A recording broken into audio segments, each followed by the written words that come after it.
Talk with real people.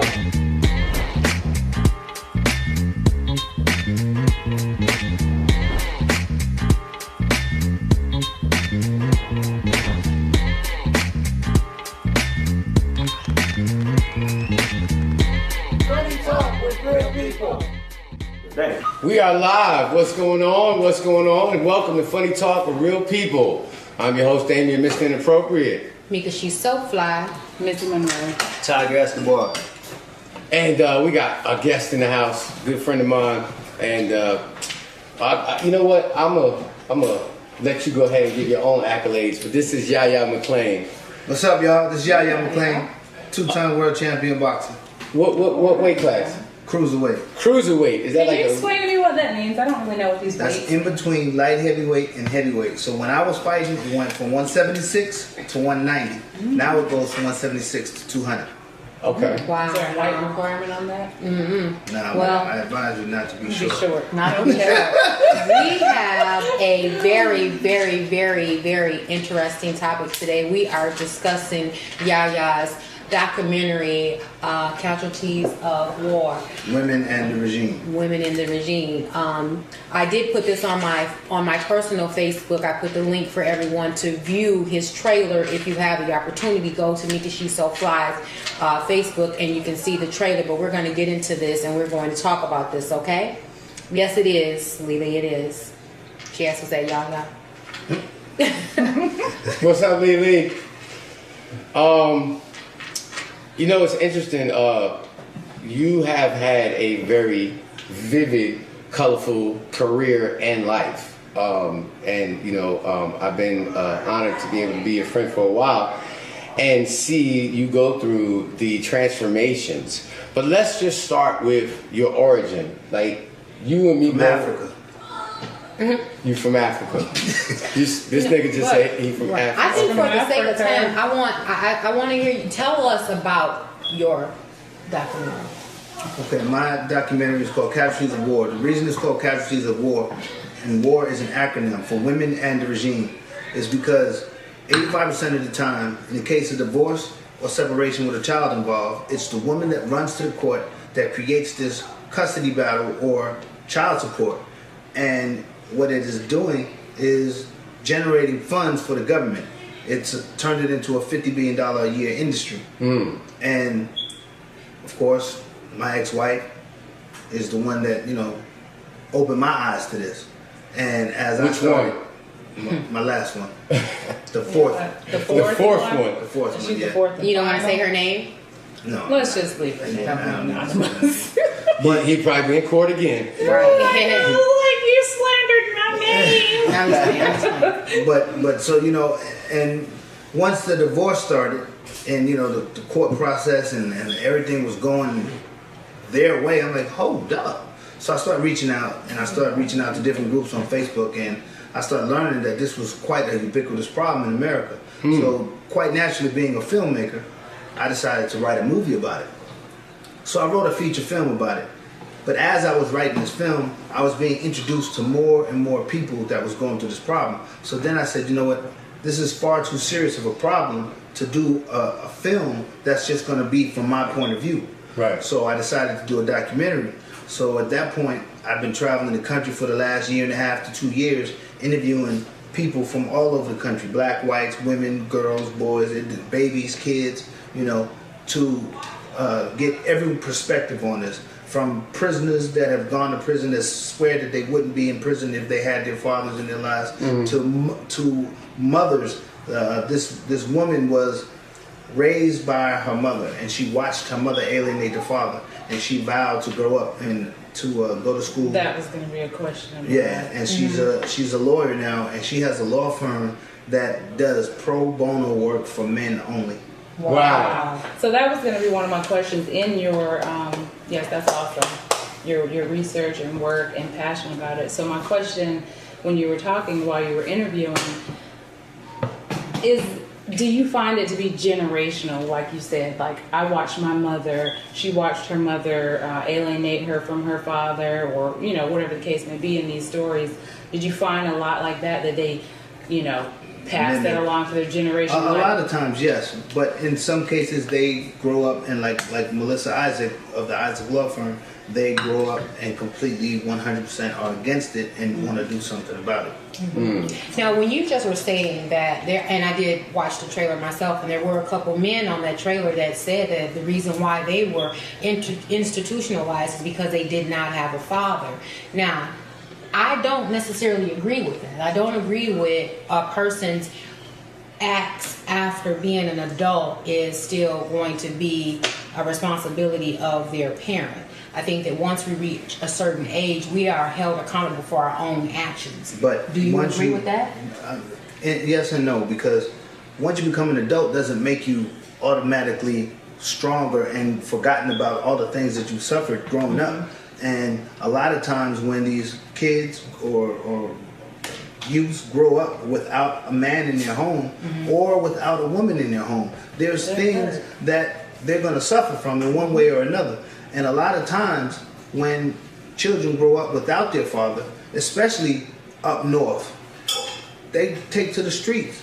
And the streets, the older thugs, the gangbangers, the drug dealers, all these become your friends, and that's the support that you're looking for, and those are the ones that start getting in your ear. So now that's the mold that you have to follow. Now, I was, well, I'm going to say that isn't 110%. No, not 110%. Right. I mean, Because like I had the said, same issue.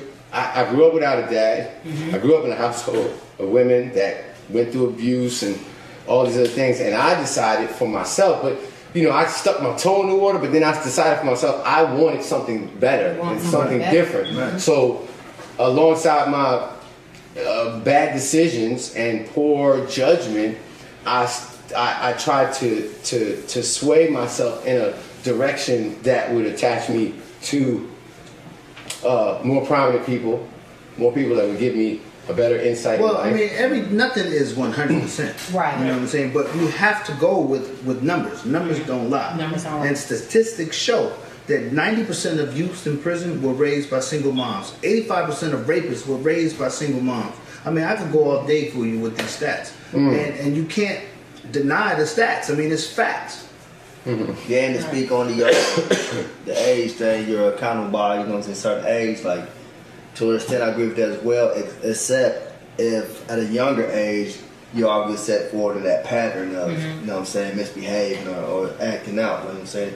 It becomes a continuous thing every day. And then the male role models in your life, like you were talking about, sometimes don't be the best because they know that you're vulnerable in that aspect. I guess for me, I guess it depends on your mindset and your strength within yourself. Because my mother may have dealt in drugs or my father may not have been around, doesn't mean that that's what I want for myself. I want more for myself. As for me, my children didn't necessarily, I was married for a while, but I've been a single mother for a while as well.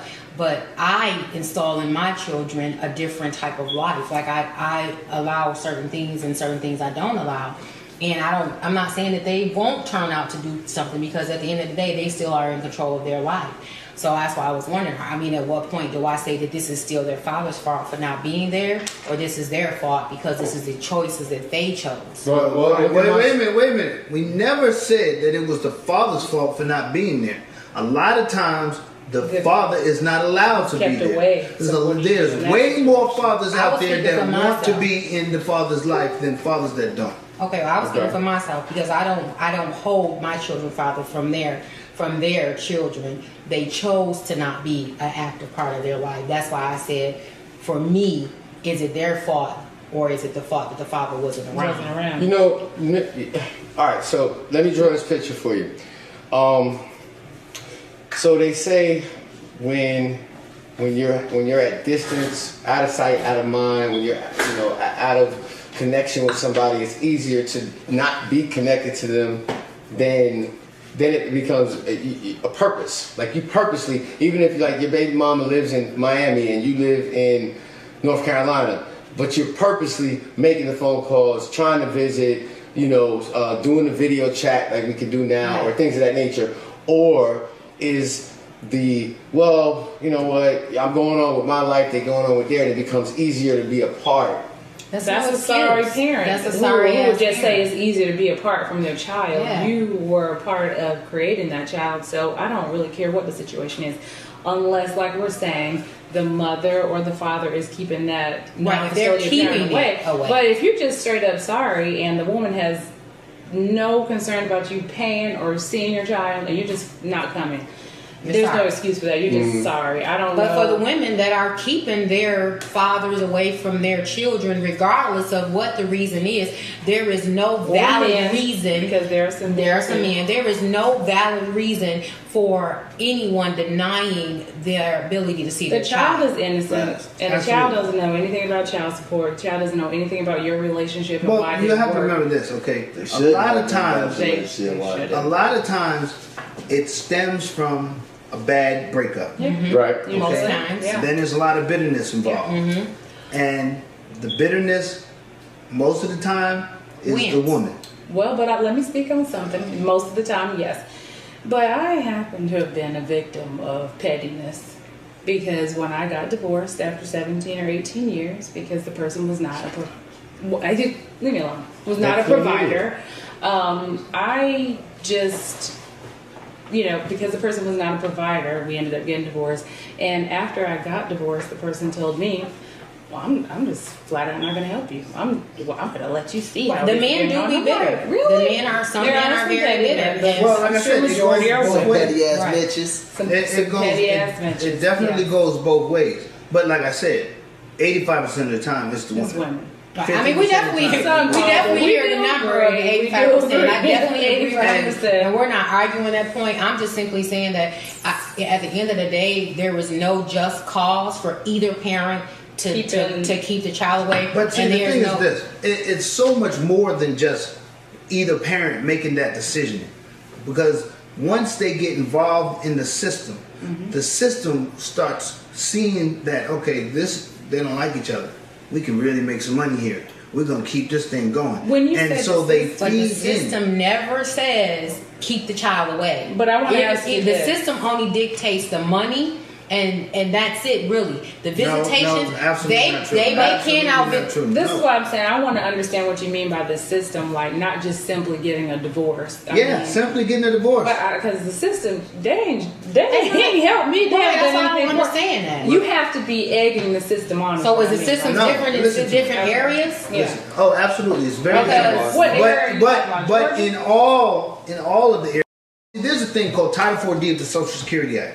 Title 4D incentivizes a child support need, and through that collection process, they receive a kickback. There's a thing called Title 4E of the Social Security Act, which is for foster care. Now, there's people in this documentary that have two parents, nothing wrong with either of them, but because they got a divorce and the police got involved or whatever, the police will take the child and put the child in foster care for years while the courts figure out So we're who talking should about like have. extreme. Okay, cases. you're talking about it. I Like, thought you were not meaning just- like the mother got the child, and then the And system I'm is not- saying you can't allow the dad to see it. That doesn't happen. No, but we're not going to say that they come and just say you can't allow them to see them. But what they will say is, see, those lawyers, the judges, the police, they all work together. But you have to have someone creating that. So the non-custodial parent or whomever the Right, custodial had to parent create is that. creating But this. listen, there's so many people involved. Everyone has family, friends, and then lawyers. Right. There's a woman in my documentary that talks about how judges even influenced her to create this parental alienation. I do My believe lawyer in cousin, certain I see that cities you're and watching. things, certain Do you agree cities, with counties, this? they probably do. end And that see, type of because thing. it's I all mean, about money, it's a $50 billion a year Right. industry, and that's on the lower side. Because okay, dig it, I pay $600 a month, right, for one child. Now, of that, they receive $1.50. The government receives $1.50 a month from me. Hey, Al. Now, with the 23 million alienated parents in America, the majority of us are on child support.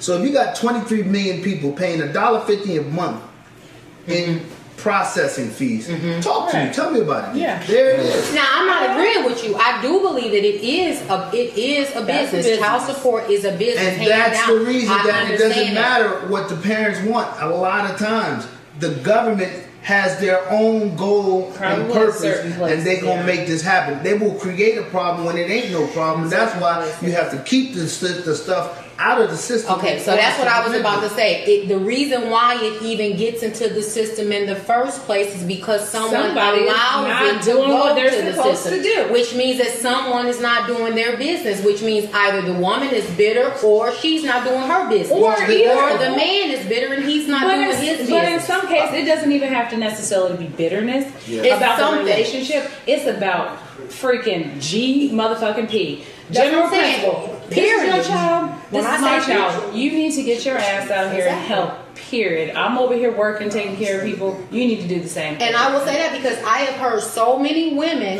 that say the reason why they have put their spouse or their ex-spouse on support is because they have begged for months and years for them to help them and they failed. They did not. Now, I'm not saying that doesn't happen, Right. but that's a small percentage versus the So ones let's- that. I'm not disagreeing with the fact that it's a business. I'm just this saying. is what I'm talking about. The business side of it. See, that's the whole purpose of this film is to raise the awareness. That's why I want everybody to come out Everybody September needs to 14th. watch it. September 14th, the 3D complex on Panola and Covington in Lithonia, Georgia at 7:30 p.m. You can go to watch casualtiesofwar.us for more info, or go to Yahya McClain's Facebook page and My or lawyer cousin Eventbrite. said BS. Now see my situation. Your lawyer said what? My cousin, she said she doesn't agree. And She don't agree with what? I don't know. She just said BS. No, she said She we need to needs to call call their their number. She is a lawyer, and she said I don't work with no judge or agency. I represent my clients. Okay. It could be a different Tell her to call area. in. I don't have a number for her. Now see my thing is. Call my phone. How about this? You don't have to go through, but the government if someone isn't on public assistance. No, I don't- that's what I'm talking about. That's the purpose Yeah. of the documentary, to raise the awareness so that people can learn what happens in But this you don't situation. have to get on public assistance necessarily if you have two parties taking care of the children. No, but you don't have to Yeah. get. Wait a minute, listen. Like I said, my father was Period. killed when I was 3. My mother raised 3 boys by herself, and she didn't have no public assistance. So look. Women, they can be alright. If they can take care of themselves, they can take care of their child. If it's enough for one, I mean, it's I am- enough for 2. Let me ask you a question. All right, go ahead. Well, I don't want to. Nah, Let me. He said Let me systematically, just let him go. 'cause I've been systematically interrupting him. destruction of a black family. True that. It's That's not true. just Let's black let family it's though. all That's the thing. the It's white not people don't just pay the black child. I know a family. lot of raggedy Caucasians Right. and Mexicans that don't pay. So So let that's this why- man finish. I'm Now my sorry. thing is like I'm it pretty sorry. much touched on that too, because everybody know back home in Ohio, I had my daughter like 97% of the time, not through no court shit, but because I wanted to be a better example than what I had. You know what I'm saying? I had it all day, all night. You know, I just dropped her off at my mom's house. You know, said when I went to work, picked her directly back up, processed all day. Spent the night, got up early, dropped her off, went to work, came home, picked her up. She was always with me. The thing is, I have a little girl and I'm a male. You know what I'm saying? So without fighting out in court, which I'm totally against, like you say, I don't think no man should rule over me and my child. You know what I'm saying? Like, I'm the father. I make the decision. Me and the mother make decisions. Not no motherfucking the road. You know what I'm saying? Trying to make $1. Let's see. Exactly. So I moved down here to Georgia. Ohio is what they call a mother state. It's hard for Yeah. me to still continue to get my daughter as I did back home. Right. Since I'm a male and she's a female. Right. Now, my baby mother is not really what you call a worker. Not really trying to shit on her, but it's true. She don't work. You know what I'm saying? So Right. I got cast on the child support because she wants to get food stamps and all that stuff like that. You know what I'm saying? So being my daughter since birth has been on my insurance, everything, you know what I'm saying, came through me. But since I came down here to get Down here. some things for my daughter and all that, you feel me? Like to elevate our lives and stuff, where we come from, ain't much you can do, ain't no getting out of that. So I came down here to change things for me and her. So she not really the type that's strong enough, you know what I'm saying, to stand on her own feet.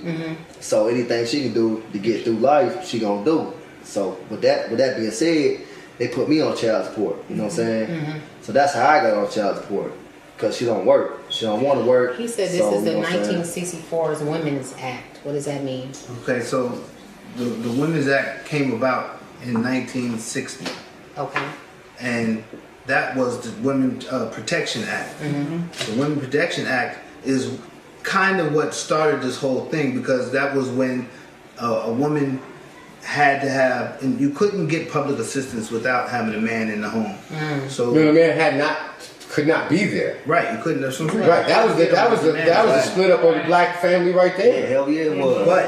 But Hell yeah, it was. the states have then since then taken that and they've twisted it up a little bit, and now it's creating all those other things: Title 4A, Title 4E, Title 4A, Title 4D, all these different acts that they have, which incentivizes the states to put the same process. It's just different wording.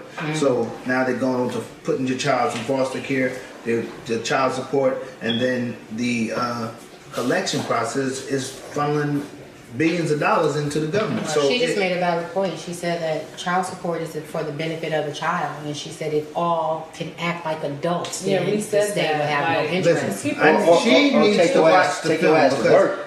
she needs to Well, watch the film well- because she's saying everything that everyone says. Right. But once you come watch this documentary, it will be You'll so understand. eye-opening because Right. it gets into the deep People's inside of probably- it to show you. Well, she what also exactly says happened. that as a lawyer, and when she has to deal with parental issues, if the parties can't come to agreement, if they're acting ratchet in a sense, quote unquote, if they can't come together with any type, she does advise to go through the courts. But everybody knows that. Like, She if you wrote a do what book the hell you're called The supposed Black to do, Man's you won't Guide. have any problems. And if you don't, Who that's wrote a honestly- book called The Black Man's Guide to Understand the Black Woman? Yeah, but see, this is not what we're talking about. We're not talking. Right. This is not a black and white This is thing. not has nothing to do with This is- black women because let me tell you something. Let me give you one Now example. she talks loud. Hush your mouth and don't worry about that. Let me tell you one example here. What about the people like me? I'm a black woman. I'm not petty. I give less than a damn. I had the baby. I'm going to take care of my baby. I had my daughter's father who was very, financially stable and paying. May not have necessarily been a real close relationship at the beginning because the first couple of years she was 4, so I got remarried. Now, he was very financially stable. The next one, no help. But in the first marriage, I could have taken this man for all kinds of money because he had a very secure career, made lots of money. I'm not saying do what you do, see your daughter, whatever. I'm fine. I don't care. The next one hasn't given. We're gonna not get real. Not to smear anyone. I'm just saying. I don't care. I'm not chasing you because I have to do what I have to do. And there are men out there like that who have custody of their children who take care of the child fully, completely, and the women don't do anything. So there are good people out there who don't take it to the courts, who really don't care. You know why? At the end of the day, it's your responsibility to take care of the child, period. So really, who cares what they give? That's on them. If they have to wake up one day on their deathbed and realize that they didn't do anything for their child.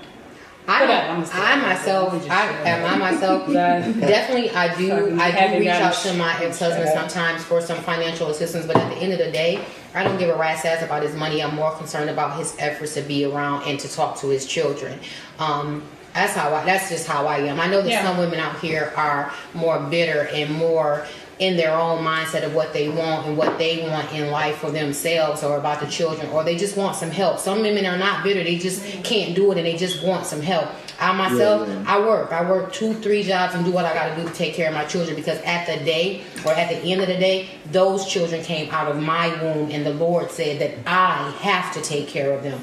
And that's just what it is for me. But the Lord told you, get your butt out there and Now, work and take care of your family. What he told you, what he told the man, I don't know, because I don't know what that man believes in or who he believes in. I just know what my God tells me, which is I got to take care of my young. So, and before you go and cut us off, just want to say that Mel, my cousin, did state that she is a family lawyer. She's been a family lawyer in 2 states since 2001. What states? In Georgia and Michigan. In Michigan and in Texas. And she says that she do, however, even though she was being devil advocate, she do rep more men in court than she do women. Yeah. And Well, check Jersey this out. is a mother. Yeah, I'm very against, man, court being the first option, man. Just keep going. Well, listen, I just want to say that. I want to say that everyone that's been paying attention, I want you to go and watch the documentary. It's going to premiere Watch the documentary. September the 24th. Matter of fact, go to eventbrite.com/casualties of war. Elohim, I think that I understand you're bringing up the Willie Lynch letter. It's not really. This isn't really. We're just talking about folks. We're that's talking. just We're on a petty. different Right. type And of don't topic. want to keep their children away. This is from about right. But So see, everyone they always want to go there when they talk about this child support stuff and start going back to tearing the black family Right. down. And Well, that's it's not true. not really. But if I you do, watch the but I do documentary, believe that if you even historically, having our men ripped from our families and us having to stand there, be raped, and take care of our own kids while the man was dead or gone or wherever, it has systematically ingrained in us. But we're. And the Negro Listen. marriage. But at the same link time, is y'all posted need on to my get wall, Mary. past The only all of color your past that and matters- live in the present. the only color that matters in child support Is or green. divorce is green. It's green. That's Money, it. money, money, money. and we Look. agree with that. We're going to follow up with this show. Check this out. No, we're gonna do something. Eventbrite.com/casualties of Right, war. I have the link on. I'm sorry, I have the link on my page. If you go to my page, the link is on my page. Listen, this discussion is deserving way more than our time allotted. So, what I'm going to do, and I think my team will agree with me, we are about to take a short break, and we are going to come back live and continue this conversation in a second episode. So stay tuned. Go get your popcorn. Go take a piss. Do whatever you need to do for a few minutes. And Well, yeah, tune right back in because get 5 minutes in. because this topic deserves some real respect, some real latitude, and we're gonna bring in our own Dr. Ozzy to come in and sit on this because this is he's been sitting over there Itching. steaming. Jumping He is and stuff. steaming over there. Post your questions or Ready- comments ready- there too, so we yeah. can chime Yeah, in put with them. you. Put some questions on all of our pages if you can within the next 5 minutes. Whatever questions you have, whatever concerns that you have, so that we can view them, and then we'll be back We'll chat like with 8 minutes so we can get back on live. All right. And go to Yahya McClain on What's up, Facebook. LJ? Yahya Okay, McClain on we'll Facebook. be right back. Another Yahya is spelled YAHYA. McClain, MCCLAIN for those that Absolutely. Can't spell. Funny talk with real people.